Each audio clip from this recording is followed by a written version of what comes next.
I never thought I'd be the woman who finds lipstick on her husband's collar. That cliché was for soap operas and trashy novels, not for my carefully built life with James. We were the couple others envied. 15 years of marriage, a beautiful home in the Boston suburbs, successful careers, and what I had always believed was unshakable trust. The first hint came on an ordinary Tuesday. James had been working late for weeks, normal during tax season at his accounting firm. That evening, I decided to surprise him with his favorite takeout from the little Thai place near his office. I still remember the weight of the paper bag in my hands as I pushed through the revolving doors of the Morrison building, the condensation from the hot containers dampening the bottom. His secretary's desk was empty, the office quiet as most employees had gone home. I made my way to his corner office, rehearsing my surprised smile when I heard laughter, his and someone else's. A woman's voice, intimate and familiar, in a way that made my stomach twist. The door was slightly ajar. Through the crack, I saw them. James leaning against his desk, his tie loosened, and Melanie, his new associate, standing close enough that their shadows merged on the wall behind them. They weren't touching, but they didn't need to be. The electricity between them was palpable, a tangible thing that seemed to crackle in the air. "You should have seen Peterson's face when we presented those numbers," James was saying, his voice carrying that special warmth I thought was reserved for me. "We make a hell of a team." "We certainly do," Melanie replied, twirling a strand of her auburn hair. "In more ways than one." The bag slipped from my fingers before I could stop it. The sound of containers hitting the carpet was soft, but in that silent hallway, it might as well have been a gunshot. The door swung open fully, and James's face transformed, from relaxed happiness to shock, then quick, practiced concern. "Emily, what are you doing here?" His voice was too high, too forced. I couldn't speak. My throat had closed up, strangling whatever words might have come out. Melanie stepped back, smoothing her skirt, her face a mask of professional neutrality that didn't quite hide the flush in her cheeks. "I brought dinner," I finally managed, gesturing weakly at the mess on the floor. "That's so thoughtful," James said, moving toward me. We were just finishing up the Henderson account. Melanie was about to leave. Melanie nodded, gathering papers from the desk. "Yes, I was just heading out. Good night, James." "Nice to see you, Emily." "Nice to see you," as if we were acquaintances at a cocktail party, as if she hadn't been looking at my husband the way I used to look at him. I don't remember the drive home. James followed in his car, calling my cell phone repeatedly. I let it ring. When we finally stood in our kitchen, that perfectly renovated kitchen with the marble island we'd spent months selecting, the truth spilled out in fragments, in half admissions and technicalities. "Nothing physical has happened," he insisted, his hands spread wide. "We've been working closely together, and yes, there's an attraction. But I would never—" "Don't," I cut him off. "Don't insult me by lying about what I saw with my own eyes. What exactly did you see, Emily?" "Two colleagues talking?" And that's when I knew how far the betrayal went. Not just the affair, whether physical or emotional, but this gaslighting, this attempt to make me doubt what was plainly in front of me. The realization was like ice water flooding my veins. I'd spent 15 years with a man who could look me in the eye and make me question my own reality. I slept in the guest room that night, surrounded by decorative pillows I'd chosen to make occasional visitors feel welcome. Now I was the visitor in my own home, lying awake while the foundation of my life developed cracks that spread like spider webs across the ceiling above me. Morning came with painful clarity. I watched James prepare for work with the same routine he'd followed for years. Coffee in his travel mug, briefcase packed the night before, the quick kiss on my forehead that suddenly felt like a stranger's touch. He left with promises to talk that evening, to figure things out. The door closed behind him, and I was alone with memories that now seemed suspect. Had there been signs all along? My mind became an archaeologist, digging through layers of our shared history, searching for artifacts of deception I'd buried or ignored, the late nights that had gradually increased over the past year, the business trips that seemed to coincide with Melanie's absences from social media, the way his phone was always face down now, the way he stepped away to take calls. My sister Kate had tried to warn me, hadn't she? 6 months ago, over brunch, She'd mentioned seeing James and some redhead at Marconi's, a restaurant 40 minutes from our home, nowhere near his office. I'd dismissed it. James often had business lunches, and I trusted him completely. The memory of my own naive defense made me physically ill. With shaking hands, I did what I'd never done before. I opened his laptop. The password was my birthday, which now seemed like another layer of betrayal, and checked his email. There they were, hundreds of exchanges with Melanie, some professional, many not. They hadn't been careful. Perhaps they hadn't thought they needed to be. Perhaps my trust had been so absolute, so unquestioning, that it had become the perfect cover. In one thread, they discussed a weekend in Vermont 3 months ago, a weekend when James was supposedly at a tax law conference in Chicago. There were hotel confirmations, plans for hiking trails, mentions of bringing wine to watch the sunset. I could almost see them there, on some rustic porch, laughing about how easily I'd accepted his lies. The house felt airless suddenly, the walls closing in. I grabbed my keys and drove aimlessly, eventually finding myself parked outside my childhood home, now occupied by strangers. I sat there for nearly an hour, trying to remember the girl I'd been, confident, independent, with dreams that didn't revolve around being someone's wife. My phone buzzed with a text from James. "Can we please talk tonight? I know I've made a terrible mistake." Not mistakes, plural. Mistake, singular. As if everything, the lies, the gaslighting, the betrayal, could be wrapped neatly into one forgivable package. I found myself driving to Kate's house. She opened the door, took one look at my face, and pulled me into a hug that broke the dam inside me. Between sobs, I told her everything. She listened without interruption, then made tea and sat across from me at her kitchen table. "What do you want to do?" she asked finally. "I don't know," I admitted. Part of me wants to throw his things onto the front lawn and change the locks. Part of me wants to pretend I never saw anything, never found those emails. And what about the part of you that existed before James? Her question was gentle but direct. I thought about it, really thought about it. Who was I now? What remained of the woman who had once had plans and ambitions that had nothing to do with being Mrs. James Calloway? "I need time," I said finally. "Time to figure out if there's anything left to save, or if I even want to save it." Kate offered her guest room, and I accepted. I packed enough clothes for a week, left a note for James telling him not to contact me, and walked out of the house we'd built together. As I drove away, I caught a glimpse of our neighbor Mrs. Patterson watching from her window. By evening, the entire neighborhood would know something was wrong in the perfect Calloway household. The next few days passed in a fog. I called in sick to the elementary school where I taught 4th grade. I slept fitfully on Kate's too-soft mattress, waking from dreams where I was searching frantically for something I couldn't identify. James respected my request for space for exactly 2 days before the texts and calls began, increasingly desperate. "Please come home. We can work through this. I've ended things with Melanie. It was never serious. I've booked us couples counseling. Please, Emily." Each message was like picking at a scab, preventing any healing. On the 3rd night at Kate's, I finally turned off my phone completely and slept dreamlessly for the first time since the discovery. A week after fleeing to Kate's, I decided it was time. Not for reconciliation, but for clarity. I needed to face James on my terms, with the full weight of what he'd done laid bare between us. Kate offered to come with me, but this was something I had to do alone. Our house looked exactly the same. The blue shutters I'd painted myself, the hydrangeas blooming along the walkway, but it felt like someone else's home now, a movie set where I was merely a visitor. I used my key, half expecting it not to work, but the door swung open as it always had.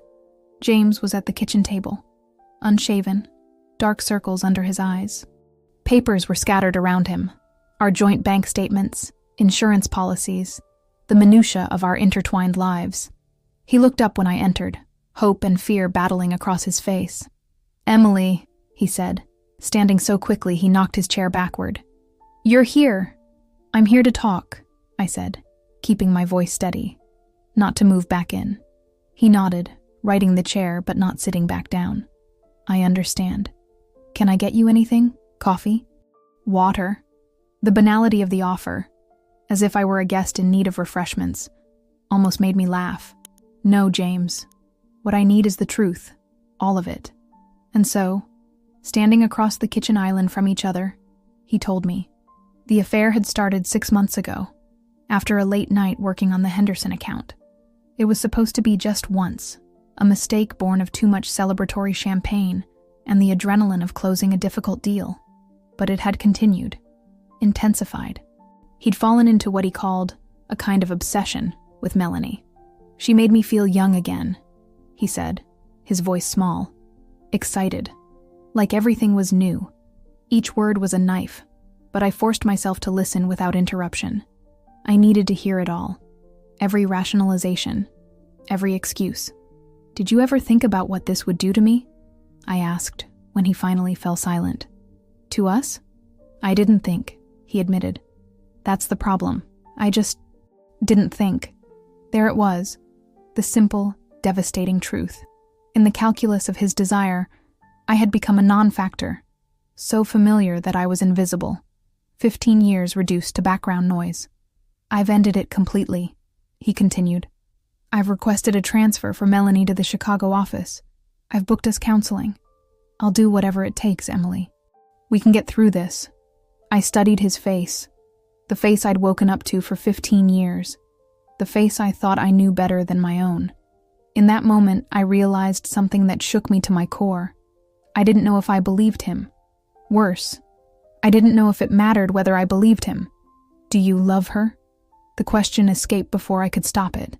James hesitated, just a fraction of a second, but long enough. No, he said finally. It wasn't love. It was something else. Something worth risking our entire marriage for. He flinched. I made a terrible mistake. The worst mistake of my life. I moved to the living room and sat on the couch, suddenly exhausted. James followed but kept his distance, perching on the edge of the armchair across from me. You know what hurts the most? I said. Not the affair itself, though God knows that's painful enough. It's that you made me doubt myself. When I saw you together that night, you tried to make me think I was imagining things, seeing problems where there were none. You made me question my own reality. I panicked, he said. I was trying to protect yourself, I finished for him. Not me. Never me. The silence stretched between us, filled with the ghosts of the future we'd planned together. The children we'd decided not to have because our life was so perfect, just the two of us. The retirement home in Maine we'd picked out. The trips we'd planned to take when work slowed down. I think you should stay with David for a while, I said finally, referring to his brother who lived across town. I need time in this house, alone. Time to think about what I want. And what about what I want? The question had an edge of desperation. I looked at him directly, feeling stronger than I had in days. You've been doing what you want for 6 months, James. Now it's my turn. He didn't argue. He packed a bag while I sat silently on our bed, watching as he selected clothes, toiletries, his laptop. When he was done, he stood awkwardly in the doorway of our bedroom. I do love you, Emily. That never changed.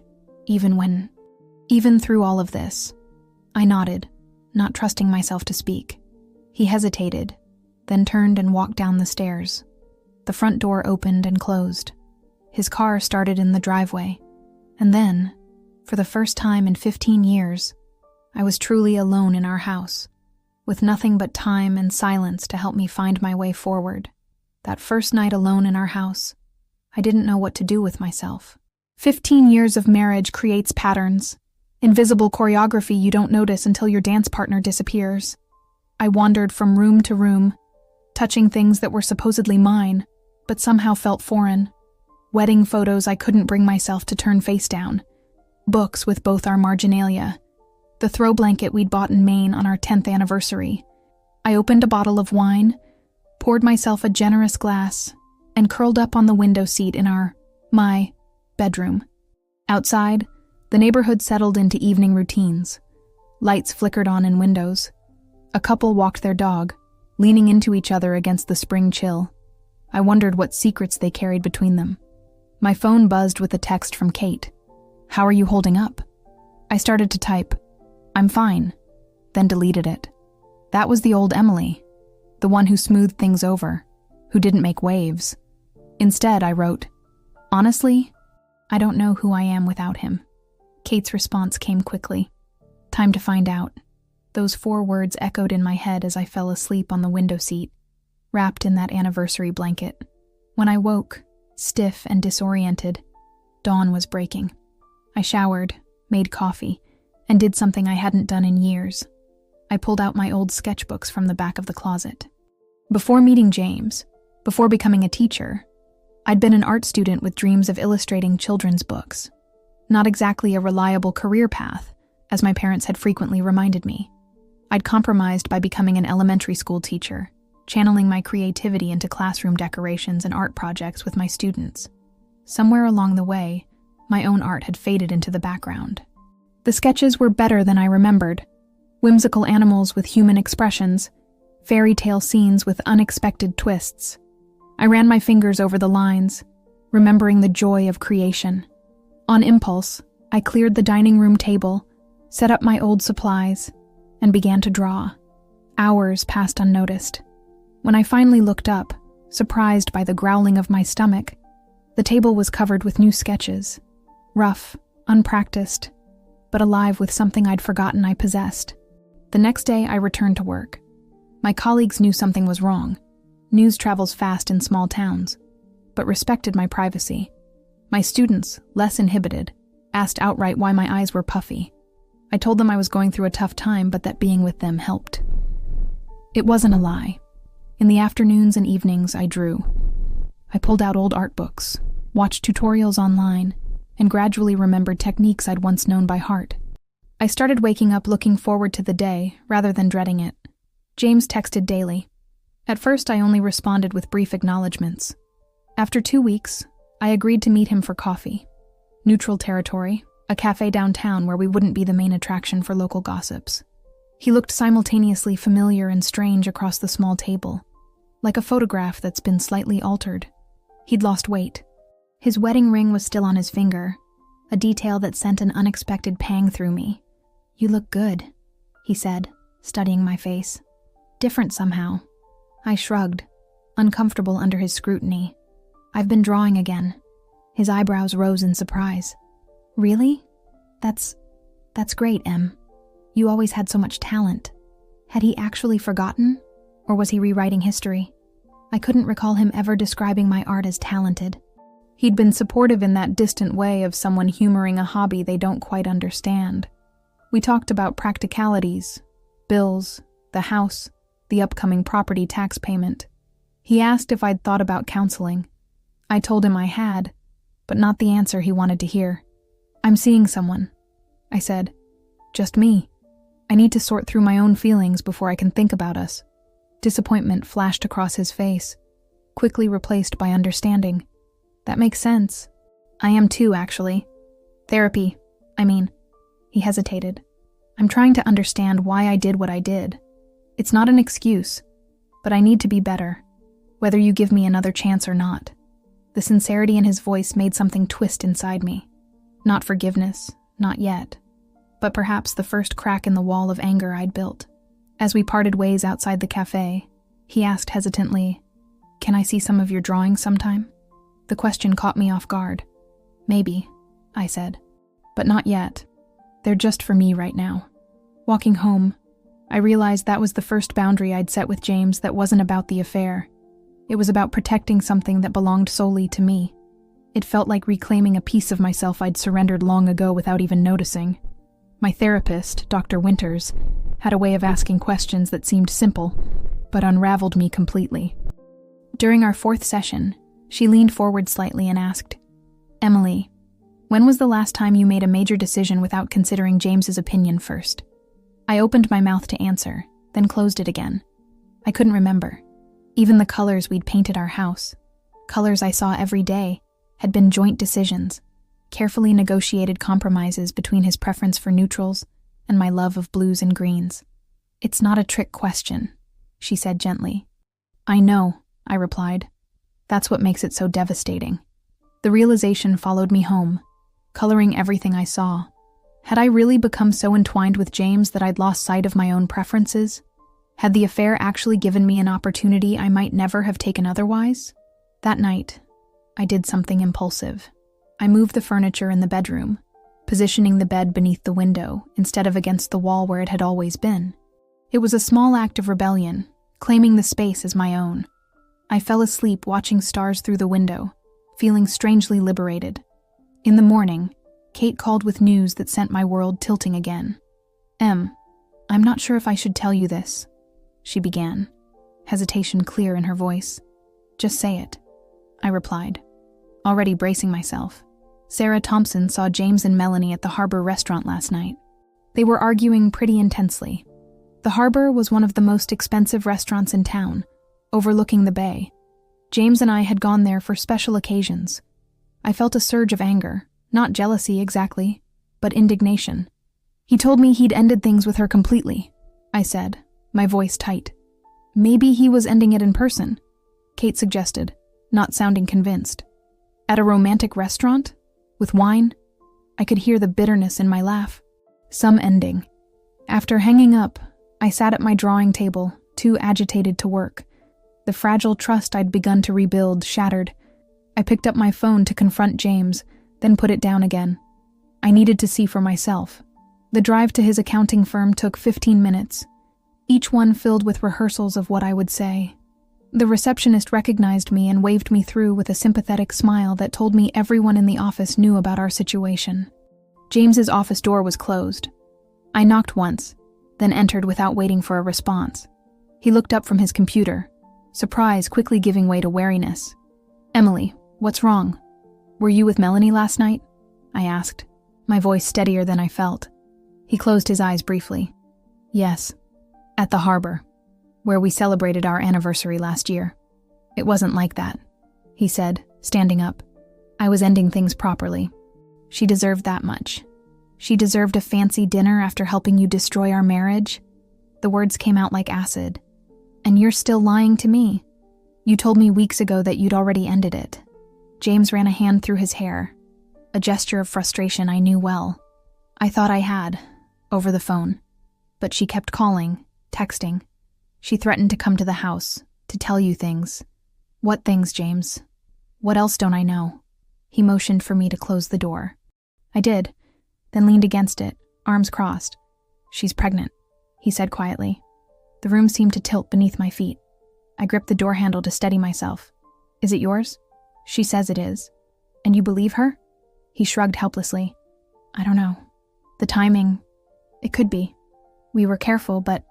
I laughed, a hollow sound that didn't feel like it came from me. "Careful. Right.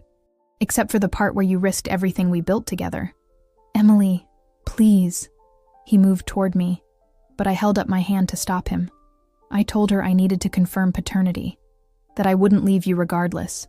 You don't get to make that decision anymore," I said, suddenly calm. "You don't get to decide if I stay or go." "What are you saying?" "I'm saying that this changes everything, James. A child..." I shook my head, trying to process the implications. "You might have a child with this woman." All the scenarios I'd been considering, reconciliation, divorce, some middle path of prolonged separation, suddenly seemed insufficient. This wasn't just about betrayal anymore. It was about a new life, an innocent life that would forever connect James to Melanie. "I need to go," I said, reaching for the door handle. "Emily, wait. Please. We need to talk about this." "No," I said firmly. "You need to figure out if you're going to be a father. I need space to think." I walked out of his office, past curious eyes, through the revolving doors into the bright spring sunlight. In my car, I sat with my hands gripping the steering wheel, not starting the engine, not crying, just breathing. A child. A possible child. The future I thought I knew disappeared completely, replaced by an unfamiliar landscape I had no map to navigate. Whatever happened next, nothing would ever be the same. I didn't go home after leaving James's office.